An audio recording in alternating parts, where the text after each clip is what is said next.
মধ্যে লাগে এই কথাগুলা। আপনার আইয়ুব নবীর নাম শুনছেন না?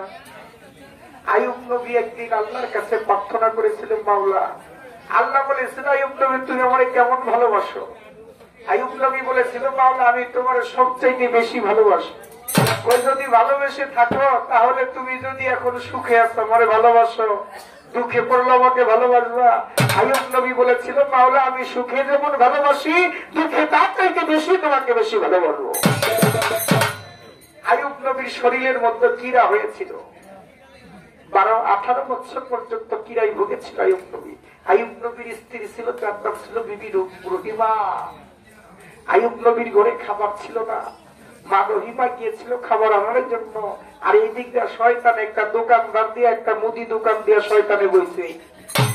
শয়তানের কাছে রহিমা বুঝতে পারে না এটা যে শয়তান। রহিমা মনে করেছে মুদি দোকানদার। ওই মুদি দোকানির কাছে গিয়ে বলেছিল, হে দোকানি ভাই, তুমি আমাকে কিছু চাউল ডাউল বাকি দাও, আমার স্বামী অনাহারে আছে, আমার ঘরে কোনো কিছুই নাই, আমার স্বামীকে আমি সেবা দিব, নয়তো আমি স্ত্রী হয়ে আমার কোনো কিছুই করার রইল না। সেদিন শয়তান বলেছিল, রহিমা তুমি খুব সুন্দর, কিন্তু আমি তোমাকে চাল ডাল এমনি বাকি দিব না। বলে কিভাবে দিবা? বলে তোমার দেহ একটা কিছু আমার কাছে বন্ধক রেখে যাবে। সেদিন বিবি রহিমা বন্ধক রেখেছিল মাথার চুল। মাথার চুল কাইটা দোকানের কাছে বন্ধক রেখেছিল। আইনা চাউল ডাউল আইনা স্বামীর কাছে, স্বামীকে সেবা দিবে। আর এই দিক দিয়ে শয়তান চোখের পলকে রহিমা ঘরে না আসতেই সে শয়তান আইসা চুল নিয়ে ওই আইয়ুব নবীর কাছে হাজির হয়ে গেছে। আইসা বলতেছে, আইয়ুব নবী, ও আইয়ুব নবী, তোমার স্ত্রী কই? বাহিরে গেছে। তোমার স্ত্রী কি সতী না অসতী? আইয়ুব নবী ধমক দিয়ে বলেছে, আমার স্ত্রী সত্যি বর্তমান যুগে কাউরে আমি দেখি না। শয়তান বলেছিল, আইয়ুব নবী তুমি কি জানো তোমার স্ত্রী অসতী? কে বলেছে আমার স্ত্রী অসতী? বলে হ্যাঁ তোমার স্ত্রী অসতী। ওই যে মাথার চুল, এই মাথার চুল নিয়ে আইয়ুব নবীর কাছে জমা রেখেছিল শয়তান। তুমি দেখো এই যে তোমার স্ত্রী অসতী, তার মাথার চুল কেটে দিয়েছে, সেই চুল আমি নিয়ে এসেছি। আর রহিমা কিছুক্ষণ পরে আসছে, আর আইয়ুব নবীর কাছে ওই শয়তান চুল দেখা চলে গেছে। আর আইয়ুব নবী রহিমা আসার সাথে সাথে যখন মাথার চুলের দিক দেখেছে, ঠিকই দেখেছে মা রহিমার মাথার চুল কাটা। আইয়ুব নবী মা রহিমাকে 101টি বাড়ির বেতের আঘাত করেছিল। আমার আল্লাহ কষ্ট পেয়েছে। আমার আল্লাহ সেই চুলগুলা, মা রহিমার চুলগুলা জমা রেখেছিল আমার আল্লাহর কাছে। এই মা রহিমার চুল সেদিন হাসরের মাঠে আমার নবী করিম সাল্লাল্লাহু আলাইহি ওয়াসাল্লামের কাছে প্রথম পুরস্কার দিবে। দ্বিতীয় পুরস্কার আছে, জবাবটা দিয়ে যাই পরে গান ধরি কি ঘটনা। দ্বিতীয় পুরস্কার আছে আশেকের চোখের জল। সবচাইতে বেশি আশেকের চোখের জল। আমার আল্লাহ বলেছে, আমার নবীর প্রেমে, নবীর নামে, নবীকে ভালোবেসে কোন আশেক যদি 2 ফোঁটা চোখের জল জড়াইতে পারে, এই জমির মধ্যে চোখের জলটা আমি জড়াইতে দেই না, ওই জমির মধ্যে জলটা পড়তে দেই না। আমি আল্লাহর কুদরতে ওই জলটা নিয়ে আসি। আর ওই আশেকের চোখের জল আমার শহীদের রক্তের চাইতে বেশি মূল্যবান। যে আশেকের চোখের জল দিয়ে দুজকের আগুন নিভাবে আমার আল্লাহ, সে আশেকের চোখের জল পুরস্কার দিয়েছিল আমার নবীর কাছে। আরেকটি পুরস্কার দিয়েছিল বাবা আমার ইমাম হুসাইনের রক্ত। আর করুন ইতিহাস বাবা, বাবা আমরা গান বাজনা করি, যাই কিছু করি, কিন্তু কারবালার ঘটনাটা মনে হইলে ঠিক থাকতে পারে। 10ই মুহররম আশুরার দিন যেই ঘটনা কারবালায় ঘটেছিল, এই ঘটনা মনে হইলে ঠিক থাকতে পারি না বাবা। জানেন আমার ইমাম হুসাইনকে কারবালার প্রান্তরে শহীদ করেছিল তারা হিন্দু নয়, তারা বৌদ্ধ নয়, তারা খ্রিস্টান নয়, তারা নাসেরা নয়, তারা ইহুদি নয়। আমার ইমাম হুসাইনকে শহীদ করেছিল এক ধরনের মুসলমান। আর সেই মুসলমান ছিল তারা এজিদি মুসলমান।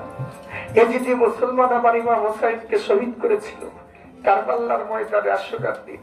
যেদিনকে 9ই মুহররম বিরক্ত হন আপনারা বাবা, যেদিনকে আমরা মহারা রাত্রের বেলা ইমাম হুসাইন কাঁদে, কাঁদতে কাঁদতে কাঁদতে কাঁদতে ইমাম হুসাইন সেজদায় পড়ে গেছে। আর বেহেশত থেকে জান্নাত থেকে আমার খাতুনে জান্নাত মা ফাতেমা তুজ-জোহরা আল্লাহর কাছে বলে, আল্লাহ গো, আমি তোমার কাছে কিছু চাই না, তুমি আমাকে একটা অনুমতি দাও, আমি কারবালার ময়দানটা নিজে গিয়ে একবার পরিষ্কার করে দিয়া। আল্লাহ বলেছিল, মা তুমি কারবালার ময়দানে যাবে কেন? বলে, তুমি কি মাওলা কিছুই জানো না? তুমি কি কিছুই বুঝো না? আগামীকালকে যে আমার ইমাম হুসাইন সহপরিবারে এই কারবালার ময়দানে শহীদ হবে, আমার ইমামের পবিত্র রক্ত যেন কোন অপবিত্র জায়গায় পড়তে না পারে, যার জন্য আমি কারবালার ময়দানটাকে পরিষ্কার করে দিয়ে আসি। সেদিন আমার খাতুনে জান্নাত মা ফাতেমা তুজ-জোহরা সে জান্নাত হইতে সে কারবালার ময়দান পরিষ্কার করে দিয়ে যায়। আমার ইমাম হুসাইনকে মাথার মধ্যে হাত বুলাই দিয়ে যায়, বাবার তুই চিন্তা করিস না, এই কিছুক্ষণ বা কিছুদিন পরেই তুই আমার কাছে চলে আসবি। 10 মুহররম ইমাম হুসাইন যুদ্ধের জন্য যখন এজিদের সাথে এজিদের সেনারা ইমাম হুসাইনকে শহীদ করবে, আর সেদিন ইমাম হুসাইন তার শিশু বাচ্চা আলী আসগরের জন্য একটু পানি আনতে গেছে। সারা খাতুন বলেছিল, স্বামী সরাহিতে পানি নাই, আমার স্তনে দুগ্ধ নাই, কিন্তু আমার আলী আসগর পানির পিপাসায় ছটফট করতেছে, শিশু বাচ্চা, তাকে একটু পানি এনে দেন। আমার ইমাম হুসাইন গিয়েছিল পানি আনার জন্য, সেই পানি আনতে গিয়া ফোরাত নদীর পারে কাফেরদেরকে বলেছিল, ওরে ভাই, আমরা পানি খাবো না, আমাদের কারোর জন্য পানির কোনো প্রয়োজন নাই, আমার এই শিশু আমার আলী আসগরের দিক চেয়ে একটু পানি তোর আমার আলী আসগরকে দে। সেদিন কাফেররা পানি দেয় নাই, পানির বদলে একটা তীর মেরেছিল, আর সেই তীর আলী আসগরের বুকের মধ্যে লেগে আলী আসগরের জীবনটা পৃথিবীর মধ্যে শেষ, চিরতরে চলে গেল। বাবা, কোন বাবার কোলে যদি সন্তান মারা যায়, বাবা কি ঠিক থাকতে পারে? ইমাম হুসাইন আলী আসগরকে হারাইয়া শেখা হয়ে গেল, যুদ্ধ শুরু হয়ে গেল। যেদিন যুদ্ধ করতে করতে এমন এক সময় আসলো, শিমর এসে ইমাম হুসাইনের বুকের উপর চাপ দিয়া বৈশা পড়ল। ইমাম হুসাইন শিমরকে বলেছিল, ভাই রে, তোর নাম কি? বলে, আমার নাম শিমর। তাহলে তোর বুকের জামাটা একটু খোলাবি। সেদিন শিমর বুকের জামা খোলাইছিল। ইমাম হুসাইন দেখেছিল শিমরের বুকে কোনো পশম ছিল না। সেদিন আমার ইমাম হুসাইন বলেছিল, শিমর রে ভাই, তুই যে আমার নানাজি বলে গেছে যে আমাকে যে শহীদ করবে তার নাম হবে শিমর, তার বুকে কোনো পশম থাকবে না। ওরে শিমর ভাই, তুমি আমাকে যেইভাবে তলোয়ার চালাইতেছো, এইভাবে তলোয়ার দিয়ে তুমি আমাকে হত্যা করতে পারবে না, আমার কল্লা কাটবে না, কারণ আমার নবী দেহের মধ্যে এমন কোন জায়গা নেই যে আমার নবী সুন্নাত না করেছে। আমার নানাজি চুমু না দিয়েছে, কিন্তু একটা জায়গার মধ্যে চুমু দেয় নাই, ওই জায়গাটার মধ্যে তুই আমার ছুরিটা চালা, আমি যদি জান্নাতে যাই আমি তোকে সাথেও করে নিয়ে যাবো। সেদিন ইমাম হুসাইনকে শহীদ করেছিল। এই ইমাম বিশাল এক ঘটনা, অনেক ঘটনা। আসলে এই কথাগুলো না বলতে গেলে না, আসলে গান বাজনা কি করবো না করবো কোনো কিছুই ভালো লাগে না। তাই সেদিন ইমাম হুসাইনের রক্ত সেদিন আমার নবীর কাছে পুরস্কার দেওয়া হবে। এই তিনটা জবাব দিয়ে গেলাম সংক্ষিপ্ত আকারে। কর্তাপক্ষ থেকে বলেছে কথা বলার জন্য নিষেধ করেছে, কিন্তু আশা করি আমি বিরাজমান যদি স্টেজে দাঁড়াই আপনাদের দোয়ার বরকতে 2 ঘন্টাও কথা বলি। গত একটা রাত্র গেছে আমার স্টেজ শেষ করে আমি চাই দেখি পুরো 2.5 ঘন্টা স্টেজ করেছি, কিন্তু তারা বলতেছে কথা কম বলার জন্য, তাই কম বললাম। ছটে জবাব দিয়ে গেলাম, একটা গান করি, তারপরে দেখি তাকে আবার একটি প্রশ্ন করা যায় কিনা।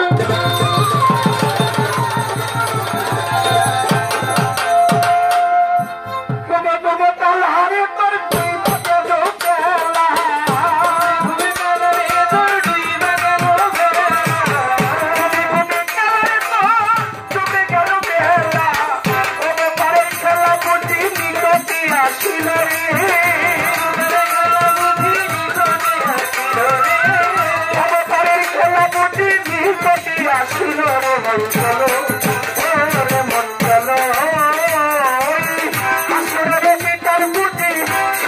হইয়া গেল রে মন্ডল মন্ডল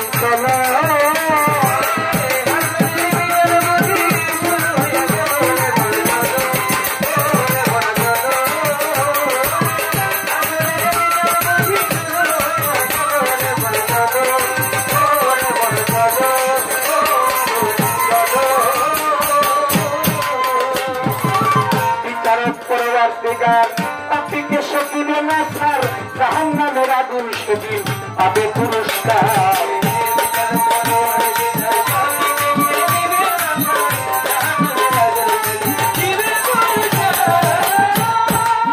ওরে বাজার বিচারক পরবাসীগার আপনি সে দিবে না স্যার জাহান্নামের আগুন সেদিন পাবে পুরস্কার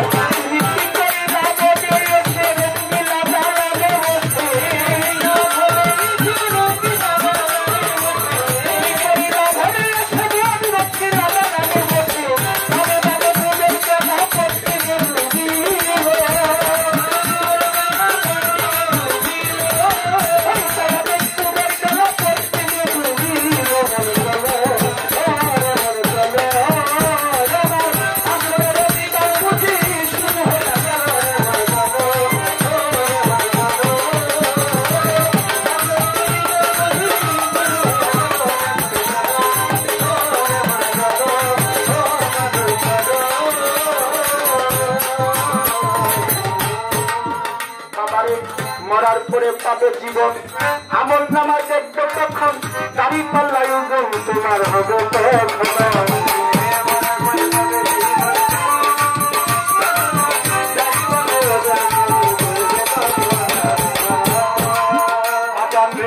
মরার পরে পাবে জীবন আমল নামা দেখবে তখন দাড়ি পাল্লাই ওজন তোমার হবে তখন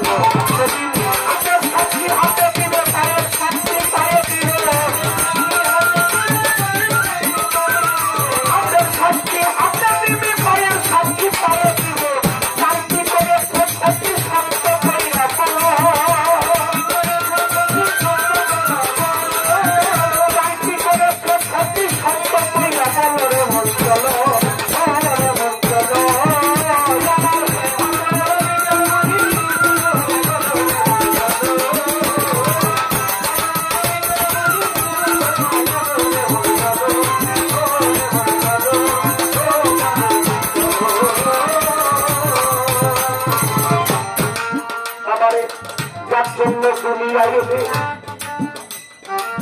তার জন্য তুমি কি করিলে কিবা জবাব দিব তারে হাসরের বেলা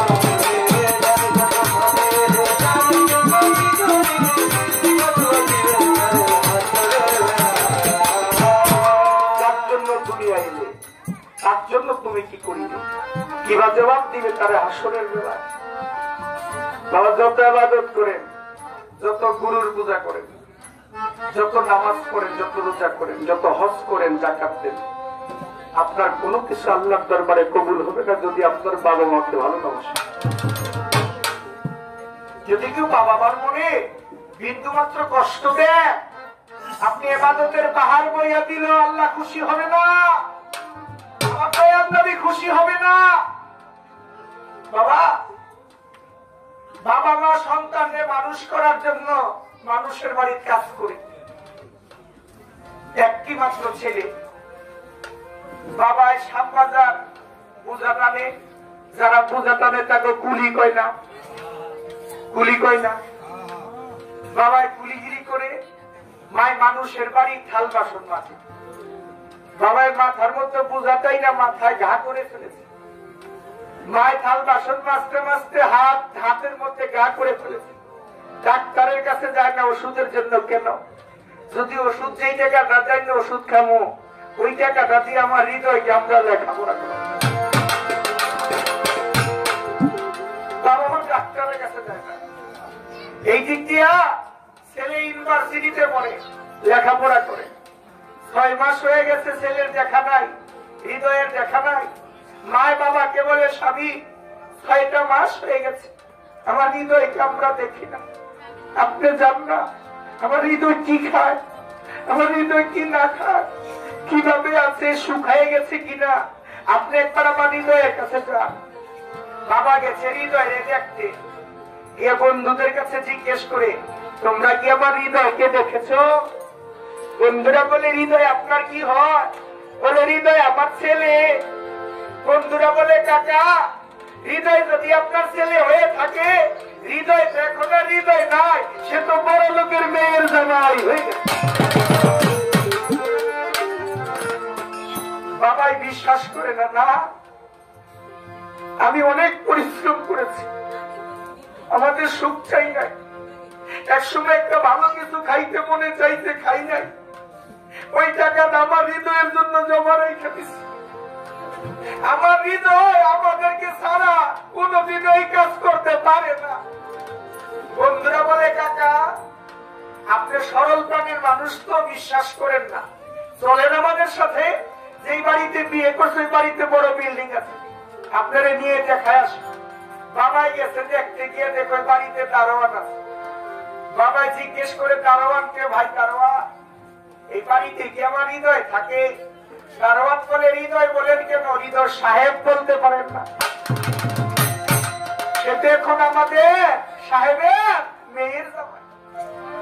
বাবাই কয়, আমার হৃদয় কি সত্যি এই কাজ করলো? দারোয়ান কয়, হৃদয় আপনার কি হয়? হৃদয় আমার ছেলে। বাবার পোশাকের দিক চাইয়া দারোয়ান কয়, বিশ্বাস জায়গা আপনার ছেলে হৃদয় হইতে পারে না, আপনার কিসের পোশাক? এই পাগলের মতো ময়লা পোশাক নিয়ে আসছেন, আপনি হৃদয়ের বাবা বইলে দাবি করতেছেন, জানেন? দারোয়ান বাবারে ধাক্কা দিয়ে দূরে ফেলে দিয়েছে। আর ঠিক তার সাথে সাথে হৃদয়ে তার স্ত্রী ফেরাডু গাড়ি নিয়ে গেটের সামনে হাজির হয়ে গেছে। হৃদয় যখন গাড়ি থেকে নামছে, ওই যে বাবার যে দারোয়ান ধাক্কা দিছে, ধাক্কা পায়ে যে বাবায় ব্যথা পাইছে, এই ব্যথার কথা বুঝলে গিয়ে হৃদয় গিয়ে জড়াইয়া ধরছে। বাবারে অনেকদিন ধরে তোকে দেখি না, তোর মায়ের তোকে দেখার জন্য পাগল হয়ে আছে, তুই বাড়িতে যাবি না? একবার গিয়ে তোর মার সাথে দেখা কইরা। হৃদয় যখন জড়াইয়া ধরছে, আর হৃদয়ের স্ত্রী জিজ্ঞেস করে, হৃদয়কে স্বামী এই যে ময়লা কাপড় চোপড় নিয়ে বৃদ্ধ লোককে আপনাকে ধরলো, উনি আপনার কি হয়? হৃদয় পরিচয় দেয়, বিবি গো ইনি হচ্ছে আমাদের বাড়ির কাজের লোক। পরিচয় দেয়, ইনি হচ্ছে আমাদের বাড়ির কাজের লোক। আমার হৃদয়বান ব্যক্তির কাছে প্রশ্ন, ওই সন্তানের বিচারটা হাসরের মাঠে কি হইতে পারে? আল্লাহ বলেছে, আমি ওই সন্তানকে সুপারিশ করব না, ক্ষমা করব না, মাফ করব না, যে বাবা মার মনে কষ্ট দিয়েছে। আর সেদিন বাবা বলেছিল, হৃদয় তুই যেহেতু আমাকে কাজের লোক বলেছিস, তোর সম্মান রক্ষা করার জন্য আমি কষ্ট পাই নাই, তবে আমি দোয়া করে যাই কোনদিন যেন তোর ছেলে আইসা তোর জায়গায় কোনদিন এই কথা না বলে। যদি তোর ছেলে আইসা এই কথা বলে, তাহলে আমি কষ্ট পাবো, কারণ তোরে আমি জন্ম দিয়েছি, তোর মা তোকে 10 মাস 10 দিন গর্ভে নিয়েছে। তাই বাবা মার প্রতি আল্লাহ নবীকে সাহাবারা জিজ্ঞেস করেছিল, বিরক্ত হন আপনারা? আল্লাহ নবীকে সাহাবারা জিজ্ঞেস করেছিল, ইয়া রাসূলুল্লাহ হাসরের মাঠে সুদখোরের বিচার হবে কি? বলে কঠিন বিচার হবে। জিনাখোরের বিচার হবে কি? বলে কঠিন বিচার হবে। বলে মিথ্যুকের বিচার হবে কি? বলে কঠিন বিচার হবে। বলে মুনাফিকের বিচার হবে কি? বলে কঠিন বিচার হবে। বলে কাফেরের বিচার হবে কি? বলে কঠিন বিচার হবে। সাহাবারা বলেছিল, ইয়া রাসূলুল্লাহ তার চাইতে কোনো কঠিন বিচার হবে কারো? আমার নবী চোখের পানি ছেড়ে দিয়েছিল, হ্যাঁ তার চাইতে কঠিন বিচার হবে যে সন্তান পিতা মাতাকে কষ্ট দেয়, যে সন্তান মা বাবাকে কষ্ট দেয়। ও আমার যুবক ভাইয়েরা, আমি তোমাদের পায়ে ধরে বলি, এই মক্কা মদিনা ঘরে থাকতে তোমরা কখনো তাদের প্রাণে কষ্ট দিও না। কারণ চিন্তা করে দেখবা, তোমার বাবা যেমন তোমার জন্য কাজ করে, তোমার মা যেমন তোমাকে 10 মাস 10 দিন গর্ভে নিয়েছে, বাবা 10টা মাস এই পেটের মধ্যে রেখেছে। আজকে ফেলাপ করা থাকলে 3 মাস হয়ে গেলে বাড়িওয়ালাই বলে বাড়ি ছেড়ে দেন। কেন? ভাড়া জমা গেছে। বাবা যান, এই 10টা মাস যে মা এই গর্ভের মধ্যে রাখছে, মাই কি কোনোদিন সন্তানের কাছে ভাড়া চাইছে? চাইছে? চাই না। কোথায় হাসর, কোথায় কেমন? এই দুনিয়ার মধ্যেই তো সবকিছু। কোথায় স্বর্গ, কোথায় নরক? কে বলেছে বহুদূর? মানুষেতেই স্বর্গ নরক, এই মানুষেতেই সুরস্কার।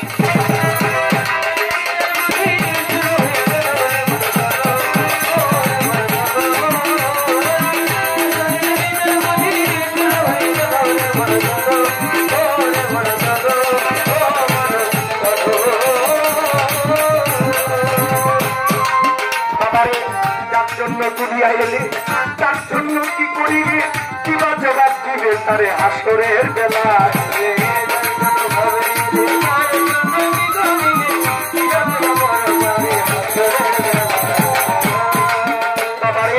যার জন্য দুনিয়া এলে, তার জন্য কি করিবে, কিবা জবাব দিবে তারে হাসরের বেলায়। নামাজ কাঁদে সাক্ষীরা প্রশ্নই মানি,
আমার বাবা নাই,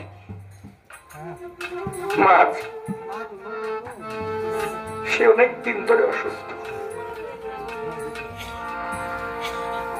এমন পরিস্থিতিটা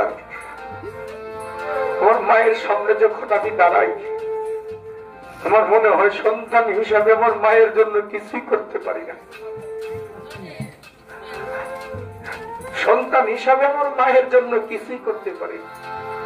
মনে হয় আপনারা দোয়া রাখবেন আমার মায়ের জন্য। বাবা নাই দুনিয়ায়, একসময় বাবা ছিল। আমি যখন ওস্তাদের সাথে হারমোনিয়াম বাজাইতাম, তখন এমন এক সময় গেছে বাবা, একটা হারমোনিয়াম মাস্টারের বেতন ছিল সর্বোচ্চ 200 টাকা। 200 টাকা ছিল আজ থেকে 20-25 বছর আগে। আমার 3-4 দিন পরে 5 দিন পরে আমার উস্তাদে আমার 100-150 টাকা দিত।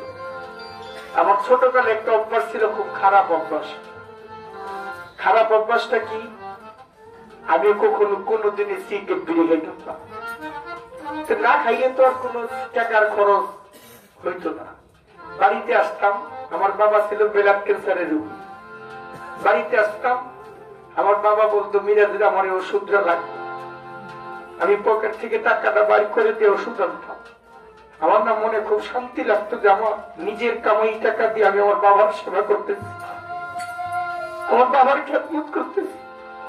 কিন্তু বাবার যেদিন হতে আমি নিজের হাতে 3.5 হাতে করে নিজে রেখে আসলাম, সেদিন থেকে আমার কাছে ওষুধের টাকা কেউ চায় না। আপনাদের 50,000 আমার উপরে বাইনা গান গাই, কিন্তু গাইলে কি টাকালে বাড়িতে যাই, কিন্তু আর কেউ কয় না বিনা তোমার ওষুধ লাগবো বলে না। যার নাই সে জানে হারানো কি জ্বালা, হারানো ব্যথা যার সে জানে, আর যে হারাই নাই সে কখনো। আমি সবাইকে বলি হাতে পায়ে হাত দিয়া যে বাবা মার মনে আপনারা কষ্ট দিয়ে না, কারণ কিছু হবে না। নামাজ রোজা পইরা সোয়াদের গাপ্তি লইলেও কোনো কাজ হবে না, কারণ ওই মক্কা নগরে গিয়া কাবা ঘরে হজ করতে যাইবে, মনে করবেন হাজরে আসওয়াদ পাথর চুমা দিলে আমার দেহের পাপ মুক্ত হয়ে যাবে। বাবারে, ওই হাজরে আসওয়াদ পাথর চুমা দেওয়ার আগে আপনার ঘরের মধ্যে যে হাজরে আসওয়াদ পাথর আছে ওই পাথরকে আগে চুমা দেন, তারপরে ওইখানে যায়। ঘুমে ঘুমে কালারে পাপ ঘুমে গেল ঘুমে ঘুমে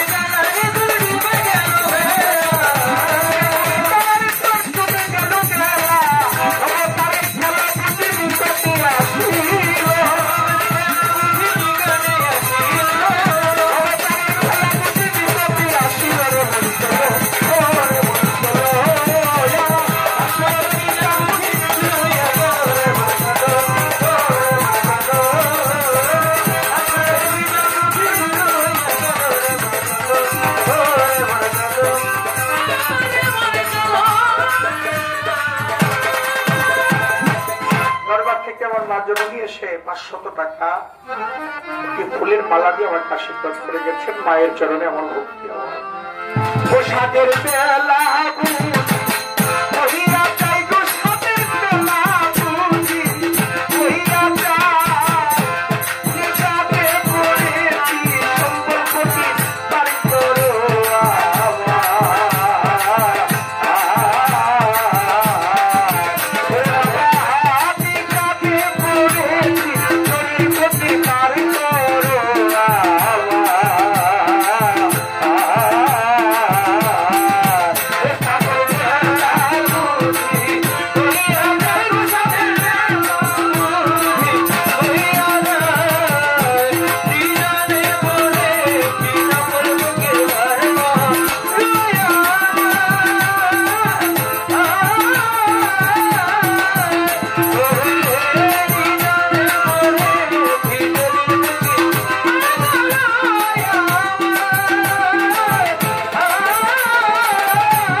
তুমি আমার ধর্ম কর্ম, তুমি না আমার পূজা, তুমি ছাড়া এ সংসারে সকল কিছু।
পক্ষ থেকে বলেছেন যে দুইটা প্রশ্ন নয় একটা প্রশ্ন করবেন, তারা যেভাবে বলবে সেটাই করব, একটাই প্রশ্ন করব, আপনি জবাব দিবেন। তাই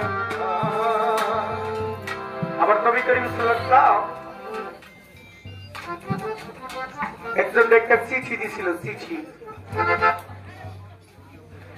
এই চিঠিটা পড়ার সাথে সাথে ওই ব্যক্তি মৃত্যুবরণ করেছে। চিঠিটা পড়ার সাথে সাথে ওই ব্যক্তিটা মৃত্যুবরণ।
কিয়ামতের এই তো নিশানা।